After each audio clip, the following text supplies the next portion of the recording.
50 كيس ده مبلغ برضه. انتوا عارفين الكيس الواحد من ده بكام؟ بكام؟ الكميه دي كده تقريبا تعمل لها 10 مليون جنيه. انت عرفت ازاي؟ عيب يا بابا بقى، انا دكتور. ربنا بعت لنا هديه، هنرمي 10 مليون جنيه. تكونش دي مكافاه نهايه الخدمه؟ هنبيع مخدرات افرض اتقبض علينا. لا يا ماما ما تقلقيش، اكيد هنبيعها لحد مضمون. احنا لازم نقسم الاكياس الكبيره دي لاكياس اصغر، وبدل ما نبيع جمله نبيع قطاعي، هنكسب اكتر. انتوا جيتوا لبتاع الكيمياء بقى، ده لعبتي. انا الكيس من دول بعون الله ممكن اخليه لكم 5 6 اكياس. وال10 يبقوا 15. ممكن 25. لا يا بابا مش للدرجه دي، كده هكفيها قوي مش هتكيف. 25 سنة سجن.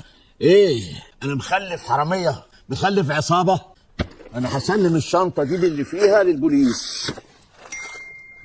مفيش بعد فويس نوت. انا قلت هبلغ البوليس، يعني هبلغ البوليس. يلا. لو خايفة على روحك وهتبلغ البوليس، وإياك تسلمي الشنطة. ما تقلقيش يا بنتي، ايش عرفه ان احنا بلغنا البوليس؟ أو هتفتكر إني مش هعرف لو بلغت؟ بصوا، انا عندي فكرة. انا هبلغ سامي الضابط ده، كان تلميذي في ابتدائي. هحكي له على كل حاجة وهقول له اتصرف انت يا سامي. ولو فكرت بقى إن ليك قريب صاحب معرفة في الداخلية وتمشيها ود بينك وبينه، ههرب برضه، وقتها بقري الفتحة على نفسك. استاذ ابو فهد ده عايش معانا؟ ده ناقص يقول سامي. طب هو عايز ايه ولا هياخد الشنطه دي ازاي؟ يا لهوي يا لهوي يا لهوي يا لهوي.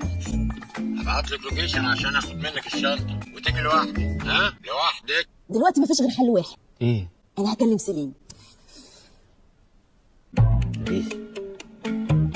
شكله ما يعرفش اسمي.